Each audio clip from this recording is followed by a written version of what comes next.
Welcome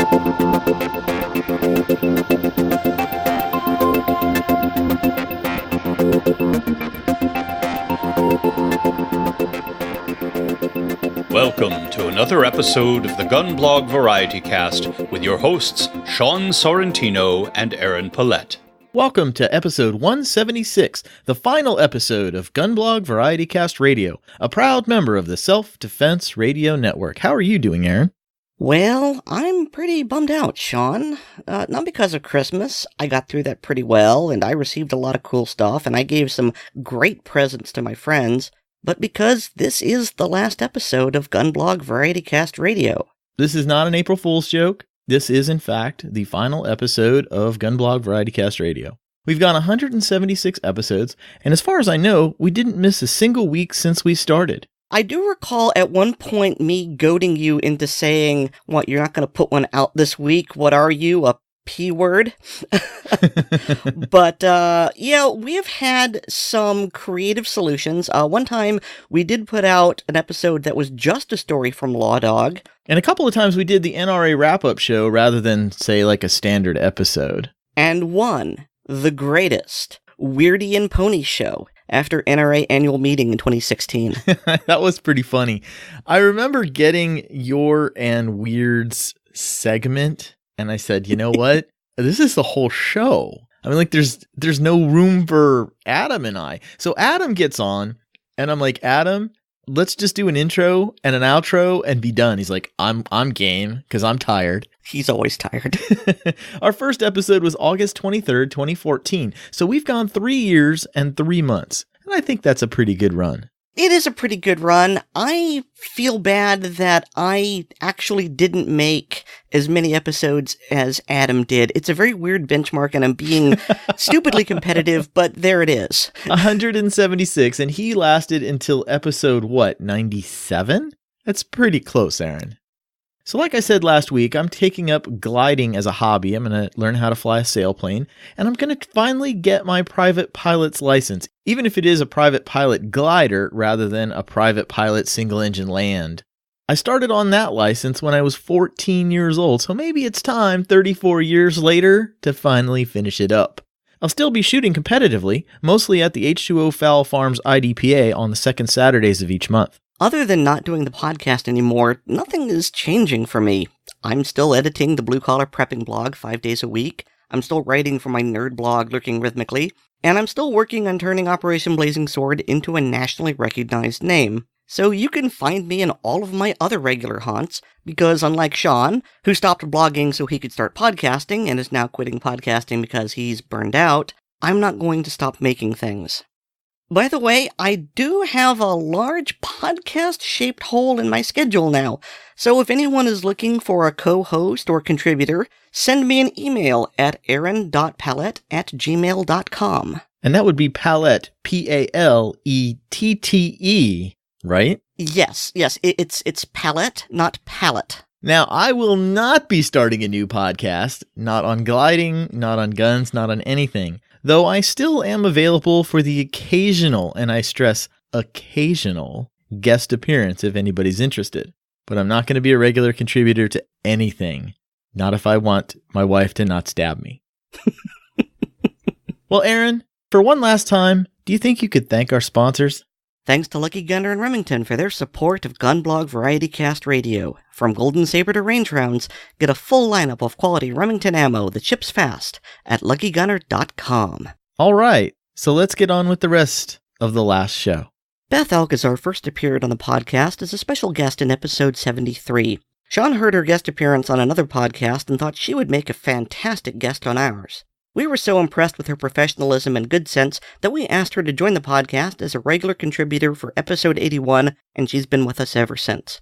How she managed to record with her incredibly hectic schedule, we'll never know, but she's always brought us good, sensible information, and much to Sean's relief, she even edited her own segments. One of these days, I'm going to have to take a shooting class with her.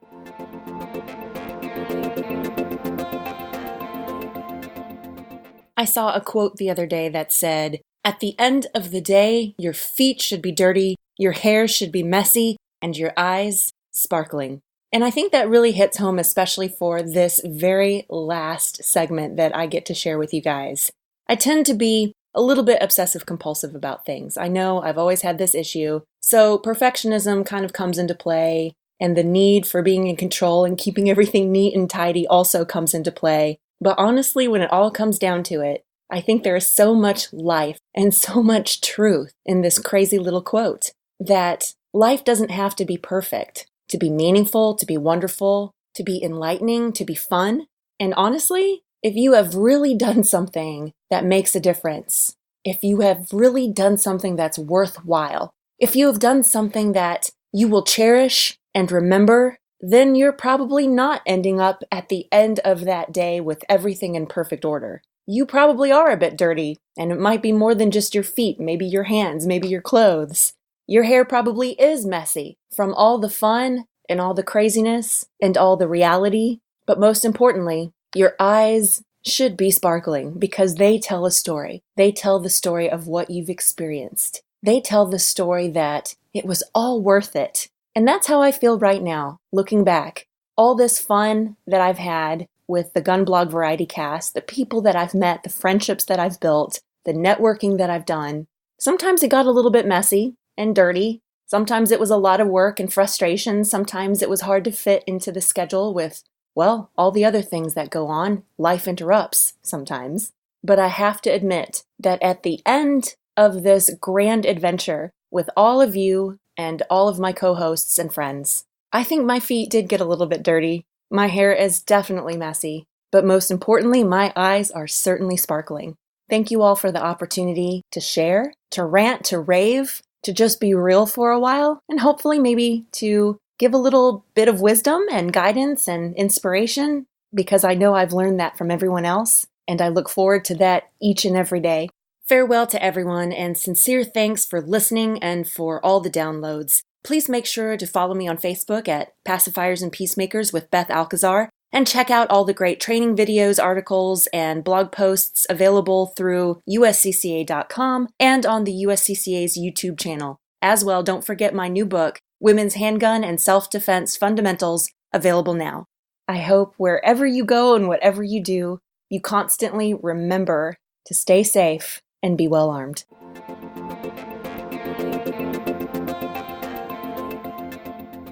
You can read more from Beth at usconcealedcarry.com/blog and click on Pacifiers and Peacemakers in the left sidebar. Baron has been with us since the beginning. His background in electrical engineering and computers meant that frequently he had to dumb down his segments so as to not confuse the heck out of me. Towards the end of the podcast, he was only able to contribute sporadically, but I was always happy with his content, assuming I could understand it. In his final segment, he has a special announcement, which so far has only been shared with his family, but he's going to let you be one of the first to know in Tech Tips, Tech Tips, Tech Tips. You are damaging my calm. Tech Tips with the Baron.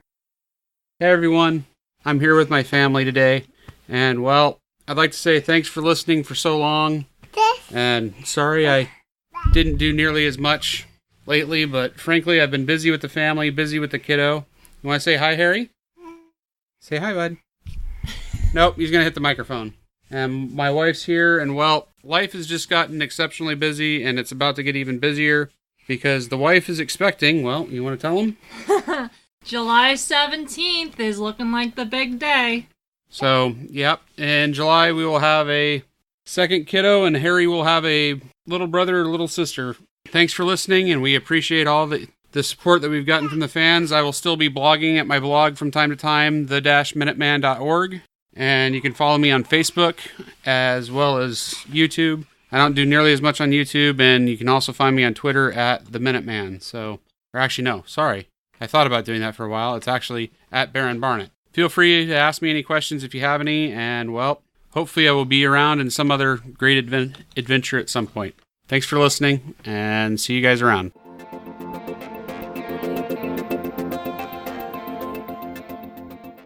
Baron still blogs at the-minuteman.org. Nicki Kenyon was one of the original contributors to the podcast because I recommended her to Sean when he was assembling the cast. Her segment, Foreign Policy for Grown-Ups, was one of my favorites. With her background in international relations and experience with Armed Forces Radio, she brought class and professionalism to the podcast. Unfortunately, her actual job with the federal government began taking up so much of her time that she was unable to contribute to the podcast anymore, and so she hung up her mic in episode 93. Due to her change in job, she can no longer write her blog, though a little bird told me that if you know where to look, you might just find articles so similar to her style that you'd swear she was the one behind the keyboard.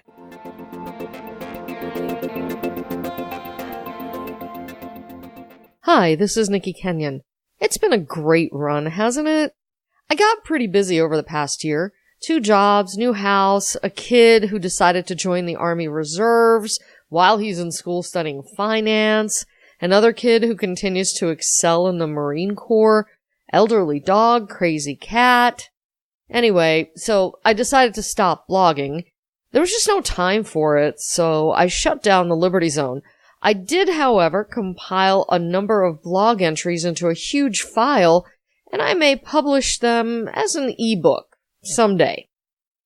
It's been a crazy year. I've been sitting around munching popcorn and watching new administration unfold. There's a collective cringe in my office anytime our POTUS has a spastic Twitter attack.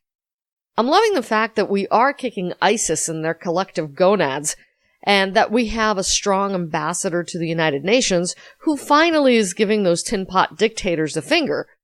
As well we should. The new national security strategy was just introduced a few days ago. It thankfully recognizes Russia as a major threat and adds transnational criminal organizations as a priority, in addition to jihadis and chemical, biological, and nuclear threats. Also making cyber threats to the U.S. infrastructure as a national security priority smart. We're way behind in our cyber strategy, and given the increased proliferation of cyber threats, ransomware attacks, the targeting of financial institutions, hospitals, and other infrastructure, we really need to get on it. On a personal front, I seem to be falling apart. I had reconstructive surgery on my left ankle about a year ago, and next year is looking pretty promising for the same on the right ankle. So much for doing any actual running. But I have really great running shoes. I'm just getting older and crankier. But I did want to say so long, thanks for listening, and have a great 2018.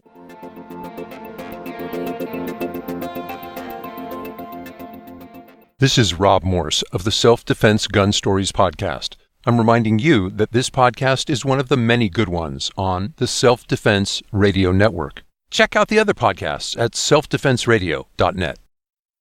Miguel Gonzalez was an original contributor to the podcast and stuck with us until episode 36, when he left us because he just didn't enjoy the process. He was always happier behind the scenes than in front of the mic. We were fortunate, however, that by episode 137 he'd bought a new mic and had come back with a new segment, The Mental Flea Market, or The Flea Market of Ideas. We never really did agree on the title.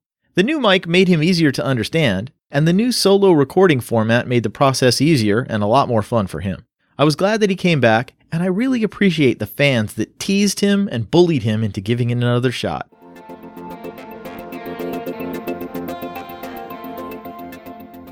Hello, Hiddens, and this is my goodbye.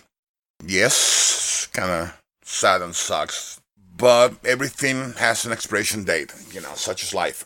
This podcast has come to its natural end, and don't feel bad about it. It's the nature of any human enterprise.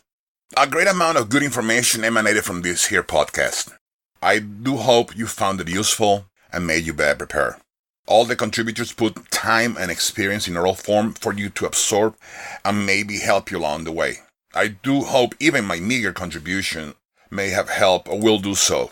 I just want to remind you one last time not to trust what somebody has told you it is true, but to go straight to the source, as you never know if the one passing you the info has an agenda, is an idiot, or is simply wrong.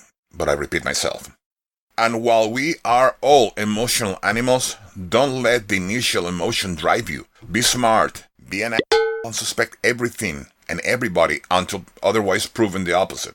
It is still avoidance, deterrence, and de-escalation. And the good old don't play stupid games unless you want to win stupid prizes. You will never be 100% right, nobody is. But if you're just 50 or 60%, You are way ahead of the immense majority of your fellow humans. Life-saving operations start with you and then spread to your loved ones because without you, the loved ones may not make it. You are the one who's responsible for being prepared. Never forget that self-defense is not an sporting event. The enemy does not get to play by the same rules you do, and you do whatever is necessary to win. That is all. May you have a great life. And this is Miguel, signing off.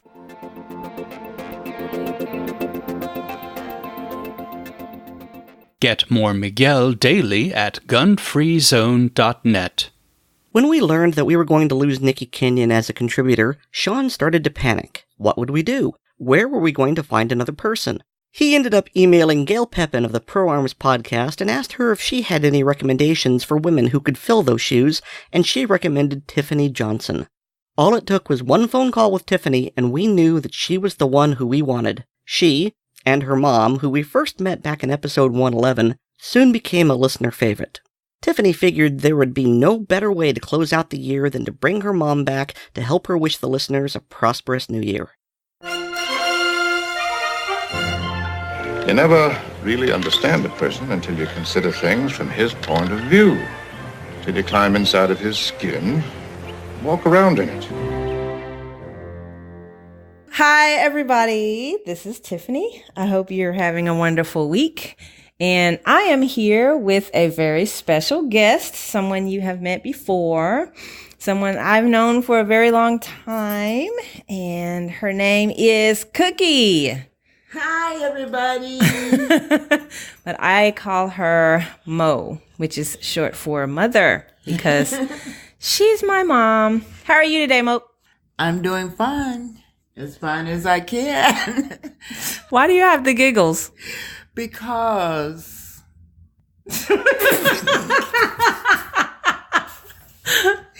Will you stop making me do that? I didn't do anything. I just asked you a question. Get it together now. I'm doing pretty good. Okay, I'm doing pretty good. Okay. So, this is my very last segment for the GunBlog Variety Cast. So, I figured it would be a fitting farewell to have you join me. Did you enjoy the podcast? Yes, I did. I enjoyed it very much. It was very informative. And it just made me want to get back in the books and back on the range. You appeared, I forget which episode that was. We'll put a link in the show notes. But last time you were on the show, you talked a little bit about the handgun carry permit class that we did when you first learned how to shoot. But we didn't get a chance to get into an experience that you've relayed to me a couple of times before. So just to set the scene really quick, how old were you? I was 17, because that was in April. I hadn't turned 18 yet. It was April of what year? I was 19 of 1968. And what else happened in April of 1968? Martin Luther King Jr. was assassinated, and Memphis was on lockdown, and we were under curfew, and my best friend's mom had just suffered a miserable beating by her boyfriend, and we were very concerned about her because I was close to the family. And we hopped in my car, and although it was during curfew hours and we weren't supposed to be out on the street, we took a chance anyway. We got about, maybe a mile from our destination, which was at the medical center in the downtown area near the medical district. And just as we got to the Beale Street Historic District, right at the red light at Beale and 3rd, from each side, the east corner and the west corner, came about 5 National Guardsmen from each corner. They marched out very seriously, stood across the street, blocking the intersection, stopped our car, raised these highly polished shotguns. They had long guns. They had long guns, and the long guns had silver barrels. And the only thing I could think about was how shiny those barrels were, and what were they thinking? So, we were searched and everything, and we played our story, and, we were trying to get to the hospital to check on our mother and blah, blah, blah. And they kind of looked at each other and they made us get out of the car and they searched the car. And after all that was over, one kind of rough looking guy, I guess he was if it was a good cop, bad cop scenario, he would have been the bad cop. He finally said, "And where did you say this hospital was?" And it's about 2 blocks up the street. He said, "I want you to go straight there. We're going to let you through." And I thought, my heart just sank. I'm like, oh, Lord, I'm not going to die tonight. You know what I mean? There was so much going on. They were tearing up the city. I mean, it was horrible. It was scary. And I know I was stupid for doing what I did, but I did it nonetheless. I was 19 years old. You mean for going out after curfew? Yeah. During the riots? Curfew, yeah. Memphis was on lockdown from 6 a.m. to 6 a.m., basically. So... Was that the first time you had ever had a gun pointed at you? Very first time. That was the first time I had ever really seen a gun in person, long or short, that wasn't on a movie. I had never even laid eyes on a real handgun. Do you think that experience might have subconsciously shaped your opinions about guns or your attitude towards guns? Oh, hell yeah. You better believe it did. I didn't want anything to do with anybody that had a gun, knew about guns, was around. I just didn't want to if the word gun was mentioned, I was out of there. So it was the fact that your first exposure to guns was an experience that was very fearful and intimidating. Extremely fearful, extremely intimidating. You have to keep in mind that it wasn't just one gun. Right. It wasn't just one person. And all those guns were pointed at us. How do you think, you were 19 when this happened? Give me a hypothetical, imaginary situation that might have shaped your early views on guns differently. What could have been a more positive experience that would have left you less fearful of guns? Well, I could have been educated about them and not just have one cocked up in my face, Like I said, I had no experience, period. None of my family members that I was aware of had firearms, the adults in my family. I know we never grew up with one in the household. And I even had my grandparents at some point in the household with us. And, they were not hunters and didn't have firearms or anything. So that was my very, very first experience. I had never seen a gun. What kind of education do you think would have been helpful? Well, at least to know the basics about them. Mm-hmm. The basics about anything is a perfect starting point. But to have no knowledge whatsoever, fear is a terrible thing. Who do you think would have been the best person or type of person to introduce you to guns? Because as opposed to you having your first exposure from hostile police officers, what do you think, what kind of person might you have been more receptive to when learning something new that's maybe a little bit scary? Well, a responsible adult. I guess the best case scenario would have been my father. He did serve in the military, but he was divorced. They were, my mom and dad were divorced when I was 6. So if he had any experience with them, and I'm sure he did, I never got old enough, to the age to where he would do that. And then he wasn't that kind of father anyway. So, a close relative, someone I respected. Someone you trusted? Yeah. What advice would you give to people who are still battling lingering fears of firearms due to an early traumatic experience? I guess my best advice would be to do what I did, which was go to a class, get some firsthand knowledge, read, don't play around with firearms, don't be around other people who play around with firearms, get educated about them, learn how to properly handle it, eventually how to properly use it. Well, I think that's excellent advice. Thank you, Mom. See, you're such a wonderful parent to a whole bunch of people who don't even get to meet you in person like I do. So, by the way, while you're being all schmoozy, my handgun carry permit is about to expire. We can't have that. February. Okay, well, we need to renew it, don't we? And I haven't been to the range in a year and a half, maybe 2 years. Oh, that's unacceptable. And I don't even own a handgun. I think she's dropping hints here. What do you guys think? Yeah. Could you be a little more subtle with your hints? I want everybody to know. I want the world to know. Now everybody's going to be on my case about taking my mom to the range. Time is squeezing. And see, my problem is I can't go with just anybody. Right. I have to go with somebody I trust. Perfect. And all the people that I know and respect and trust are so busy, they don't have time for little old me. See, now you're making me feel bad. Okay. Now that you have embarrassed me in front of the entire listening audience, I promise you I will take you to the range. If it makes you feel any better, I hadn't had time to take myself to the range But either. you know what I really like to do? What's that? All kidding aside, what? I'd like to go through the class again. Really? Mm-hmm. Well, good. That's excellent. I would love for you to go to the class again. I feel rusty. I'd like to feel fresher about my knowledge and what I did learn.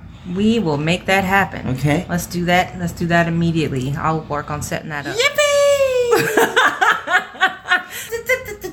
Oh my goodness. Seriously? Really? Seriously. Did you just do that? Wow. Yes, I just did. Thank goodness this is radio and not television. Yeah. All right. What's the last thing you want to say to all of our listeners? And I told you have some adoring fans. When you were on the segment last time, I got tons of emails from people saying, oh my goodness, your mom's adorable. Oh my goodness. So that's sweet. What do you have to say to all the people listening who will most of whom will sadly never hear your voice again? Oh, well, I'd like to say it's been good meeting the ones that I met, and I appreciate all the beautiful compliments. And I plan to continue to educate myself and keep learning. Well said. I hope that a lot of folks listening will follow your lead.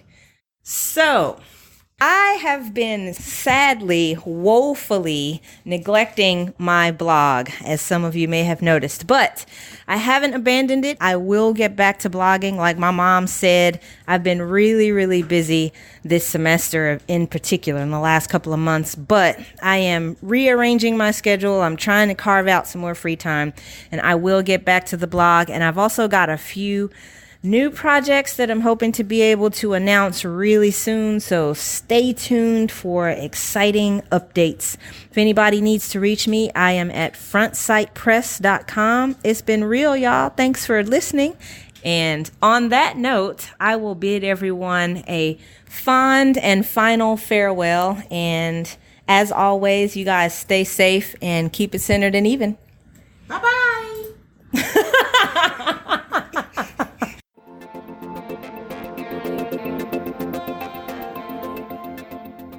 You can follow Tiffany at frontsightpress.com.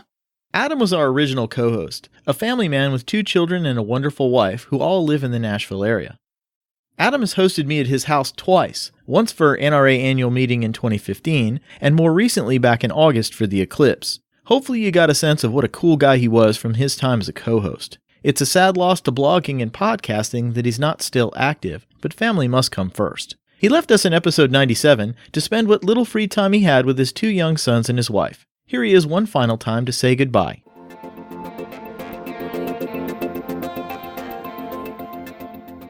Hey guys, it's former co-host Adam from gunscarstech.com. Actually, am I really still from there? I've probably posted twice in the last 3 years. Anyway, kind of sad to hear that GunBlog VarietyCast is finishing its run, although I can be sympathetic. In fact, this is about the 10th time that I've sat down to actually record this, but I had to wait until the kids and the wife and the dog were all gone. Although it appears that my neighbor has decided to pick this afternoon to put his roof on. So, Sean, I apologize for the possible roofing nails that you're hearing. So many of you may not know this, but the way the podcast started was that Sean actually put up a thing on YouTube, and then a couple of days later put up a post on his blog and said, "Hey, so I'm thinking about doing a podcast. What do you think?" And I commented, "Well, shoot, I'll do one with you." And there you go. That's how that worked out. So please don't go back and listen to the first 10 episodes. The first 10 episodes are terrible. Don't do that, ever. In fact, I told Sean at the beginning that that's what was going to happen, is the first 10 episodes were going to be absolutely awful. And this segment might actually be pretty awful because I haven't done this in, I don't know how long, whatever. Also, I'm really tired. Okay, there we go. So I've still been making my switch panels and doing new designs and whatnot. So if you want to check those out, those are over at xjswitchpanels.com for, the Cherokee XJ. Work has been absolutely brutal. I've been promoted a couple of times since I quit the podcast, and now I work about 60 hours a week. Yay! I've really enjoyed listening to the other segments. Most of you don't know this, but I've only met about half the hosts. I think Sean has met everybody. I'm not entirely sure, but I haven't even talked to, say, Baron or Miguel or Nicki, but I have thoroughly enjoyed listening to them over the last couple of years. Miguel especially after we got him the good microphone. Man, that was a big improvement, wasn't it? So I'm kind of sad to see the podcast go because it's one of the ones that I still listen to. I only listen to 4 or 5 podcasts a week, but this is, it's a little bittersweet. Like I said, I can't say is that I blames them because this real life stuff kind of gets difficult. Gun podcasts and gun blogs are much different than a lot of the other hobby podcasts out there because, well, there's no money in it. So everybody kind of does this, for fun. And once it becomes not fun anymore, people stop doing it. But you folks out there listening, you guys are the reason why we do it. And it was a lot of fun. And like I said, sad to see you guys go. We will talk to you guys later. I am so tired.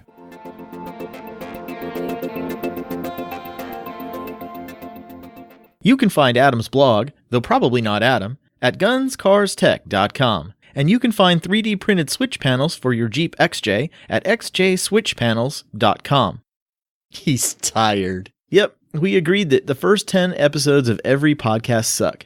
It took a long time for me to learn not to interrupt people in their own segments. Aaron, you started scripting your blue-collar prepping segments just so I wouldn't interrupt you anymore, didn't you?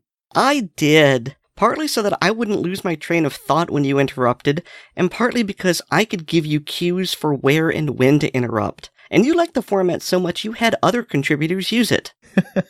Of the people on the podcast, I've met Aaron, Adam, Tiffany, Beth, and Weird in person, but I've never met face-to-face with Nicki, Miguel, or Baron. The same. Baron is on the opposite coast, and Miguel and I just don't move in the same circles despite living in the same state.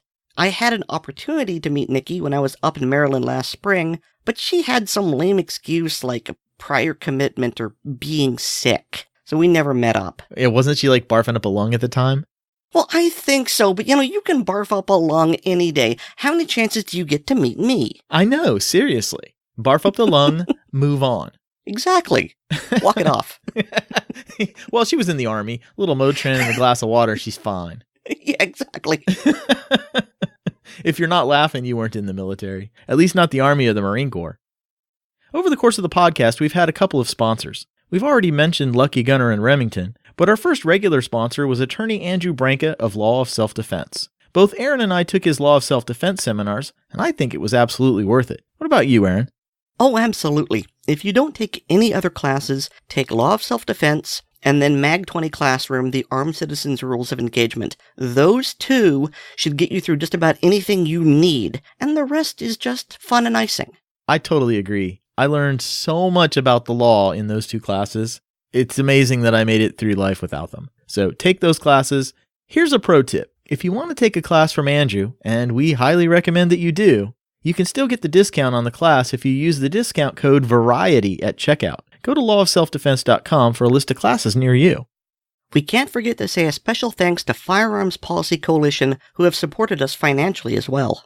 Firearms Policy Coalition is a great organization in California fighting on the very front lines of gun rights. All the worst examples of gun control are present in the one-party state of the People's Republic of California, and Firearms Policy Center has been fighting both at the ballot box and in the courts to stop what they can and to bring the sort of lawsuits which will eventually lead to a Supreme Court decision in our favor.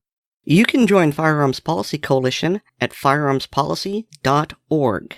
Now, Sean, we can't let this segment end without a mention of the purple plastic party pistol and Carolina ceramic coating. Bud treated me really well, and his Cerakote team did a fantastic job on my competition pistol. So one last time, here's their radio spot, along with my sincere thanks.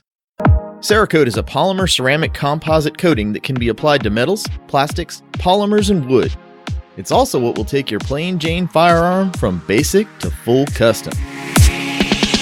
Whether you want a handgun coated in just a single color, your hunting rifle camouflaged for your specific environment, or your competition pistol sprayed in purple, white, and black Carolina Cryptic, you want Carolina ceramic coating to do the job. Bud and his team of skilled technicians will carefully disassemble and clean your firearm, professionally apply the Cerakote in your choice of colors and patterns, and return your firearm to you in perfect working order. And they also do auto engine parts. When I wanted my competition handgun Cerakoted, I trusted Carolina Ceramic Coating, and you should too. Check out their work on Instagram. Search at CerakoteNC, that's at CERAKOTENC, or go to CarolinaCeramicCoating.com. Weird is another original contributor. The podcast bicycle, as he is fondly known, can be found all across the podcast realm. He's on the Squirrel Report, Handgun Radio, and has frequent guest appearances on Geeks, Gadgets, and Guns. His segment, This Week in Anti-Gun Nuttery, developed over time and drove some of the recording techniques that we use on this show. It's because of the audio fisks that he pioneered that I eventually went to multi-track recording and using what's called a cart machine to play audio segments for him. I relied on his professionalism and his enthusiasm for the entire run of this podcast. Weird truly is the most relentlessly optimistic person you have ever met. In This Week in Anti-Gun Nuttery. So here we are, the end of the line. I'm pretty sad about saying that. This show did really amazing things. I'm super proud of the subjects covered in This Week in Anti-Gun Nuttery. I'm also so happy to have met and worked with all the other contributors of this fine show. I'd known most of the gang before the first episode, but I was introduced to Nicki, Beth, and Tiffany through the show. I've even met several of the listeners. Tiffany's segment, I feel, dovetailed with the work I did exceptionally well. This Week in Anti-Gun Nuttery did opposition research into the world of gun control and exposed how craven some of our opponents really were. While Tiffany's segment covered that anybody who isn't a die-hard gun nut isn't always our enemy. These segments worked so well together that Tiffany and I even did a few joint segments that I really enjoyed doing and was quite proud of. Also, I'd like to claim that it was my segment that introduced the world to the Loaded Conversations podcast. Who knows how much longer that show's going to be around. It's barely even a show now. But it is a great insight into the mind of the anti-gun forces. So 176 episodes, and with the exception of a few episodes, I was in all of them, including several co-hosting gigs. It was a really good run, and I'm sad to see it go. So besides all that gracious stuff, how do I do my final segment? I guess I could pretend like nothing has changed and do another audio fisk. Lord knows I have enough material on my hard drive just waiting to be torn apart. But I think that would be a little tone deaf. Instead, I'd like to repeat my mission statement for this segment and close out with some information you should probably already know if you were a regular listener. Even though This Week in Anti-Gun Nuttery is a rebuttal to the talking points of the anti-gun side, it was never a direct rebuttal to the anti-gunners. Just look at the metadata on the Loaded Conversations iTunes page. The people who listen to that show are almost exclusively pro-gun people. Anti-gunners don't even listen to their one and only podcast. So they certainly aren't listening to me flap my gums. No, this show is for pro-gun people. I'm here to gather information for you and present it in an educational and entertaining way, so when you encounter someone who might think that gun control might be worth trying, you won't be hearing the talking points for the first time, and you will have an easier time countering that talking point. And with a little luck and an open mind in the head of the person you're talking to, maybe you could turn an anti-gun supporter into a supporter of the Second Amendment. It's certainly possible. It happened to me. So, for some important takeaway points.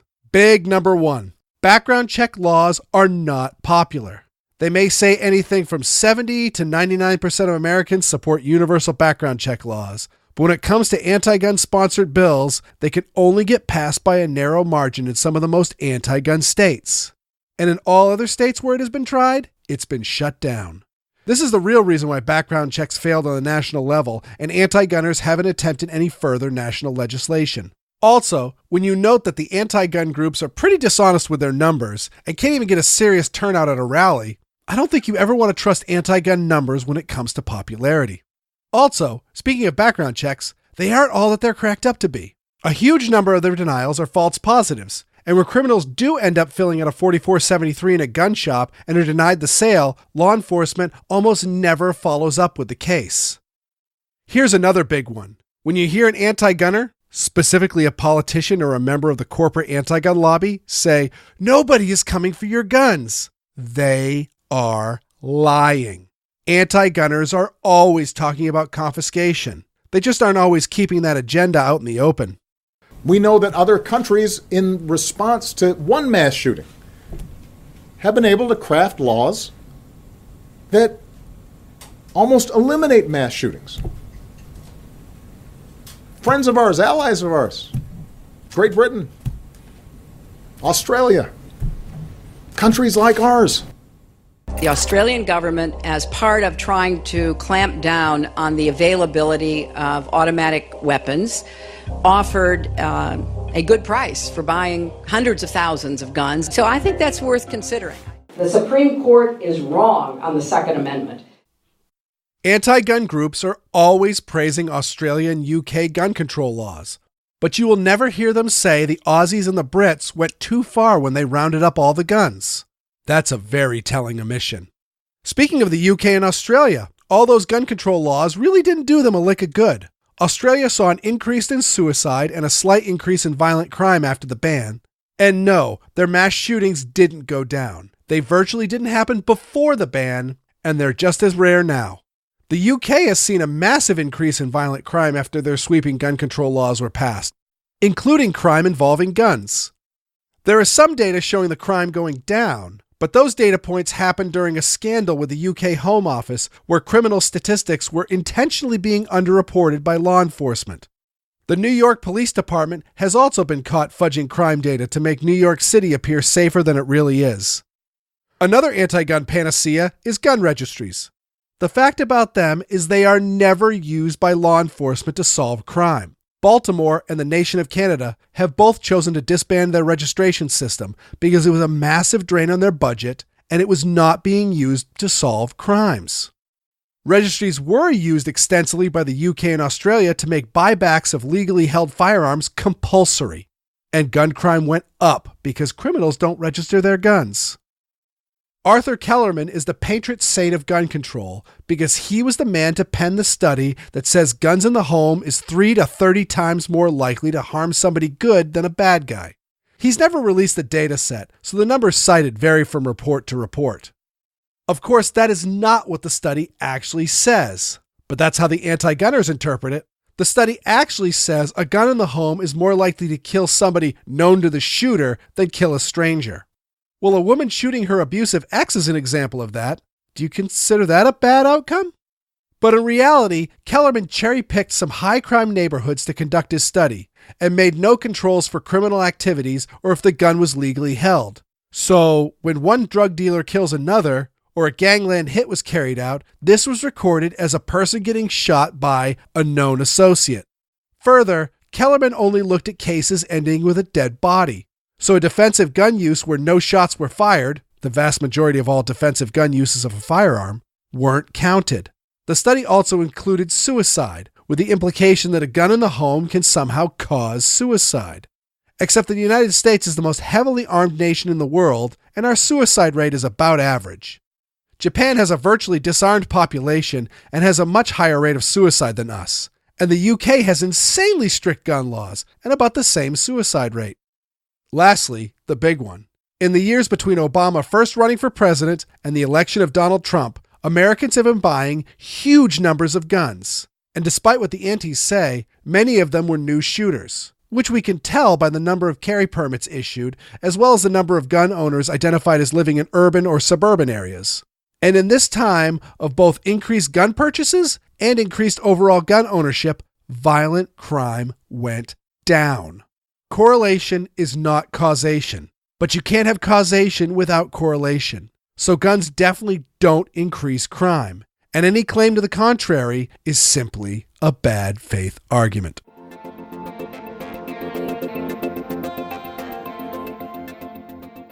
In addition to appearing here, Weird is a regular host on The Squirrel Report and blogs at weirdworld.com. That's WEERD world.com. Well, Aaron, that's all of the contributors, so I guess it's your turn. I guess it is. I had a great time doing this podcast, first as a contributor and then later as co-host. I've met a lot of great people and done a lot of fun things, and I wouldn't trade a moment of it. I do want to thank everyone who supported me and encouraged me over the past 3 years. Thank you for helping me buy new audio equipment. That was a huge help to me and is probably one of the reasons I was picked to be co-host. Speaking of which, thank you to everyone who gave me words of encouragement when I came in as the new co-host and started changing things. I know Adam was a tough act to follow, but I think I did a good job. Thank you to everyone who helped me do a better job, by asking questions, by giving me segment ideas, by helping me attend GRPC last year, and of course by voting for more ponies in the contact form on the podcast website. I also want to thank Sean for giving me this opportunity. This podcast has been an amazing platform for boosting the signal of blue-collar prepping and Operation Blazing Sword. And so, as a final thank you to everyone, and because both Weird and Tiffany did actual segments instead of just saying goodbye, I'm going to do one final blue-collar prepping segment.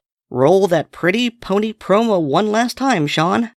And now it's time for Blue Collar Prepping with that bratty kid sister of the gun blogosphere, Erin Paulette. Come on, every pony!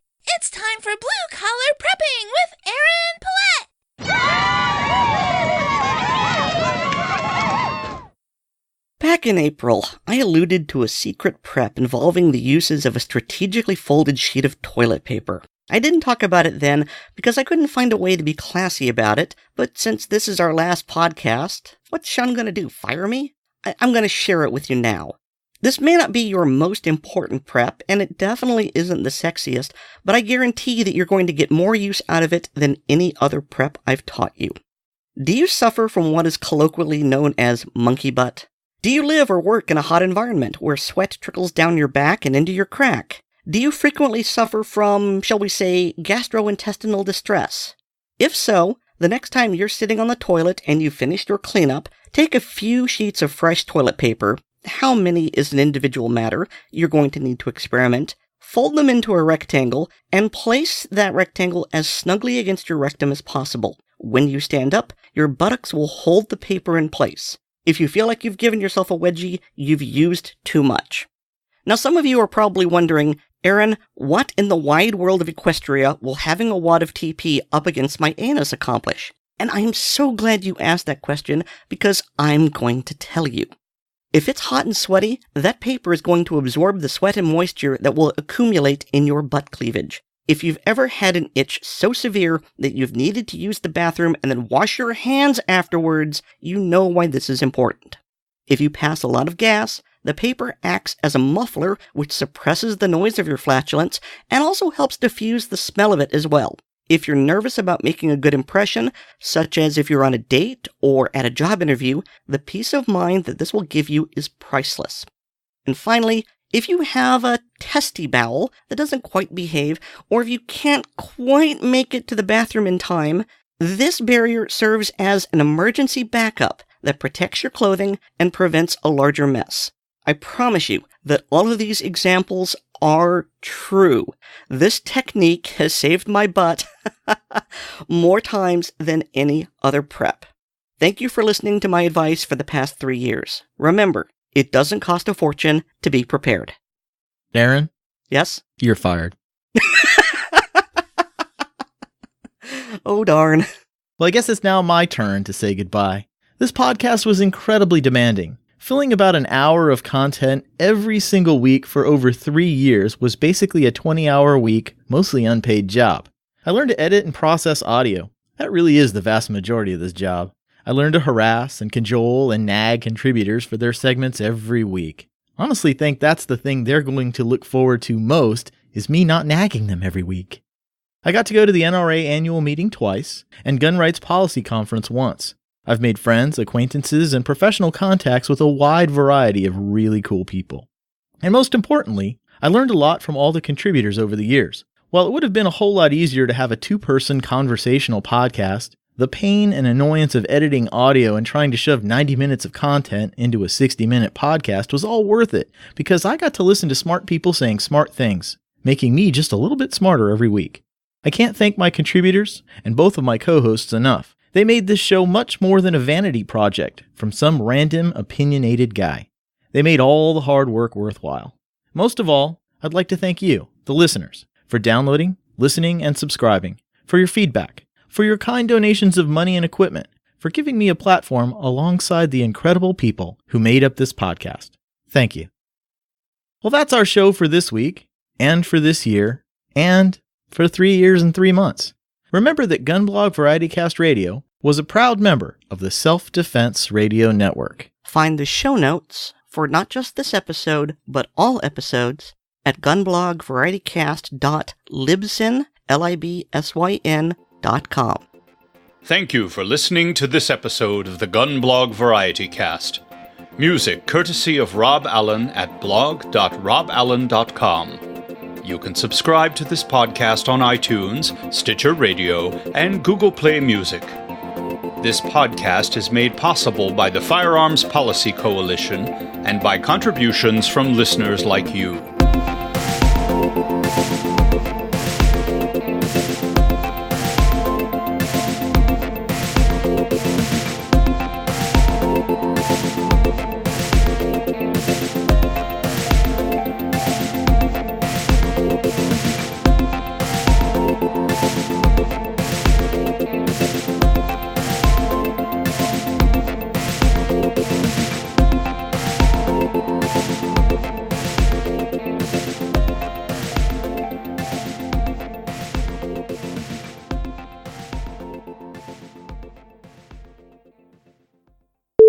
Are you ready? Yes. Mama. Come on, what? Why are you laughing? I'm recording. We have to start. Okay. Wait a minute. Mother. Okay. Get it together. I'm trying. Come on. I'm trying to start this podcast segment, and my mother has a terrible case of the giggles for some reason. Okay. This is a URS production.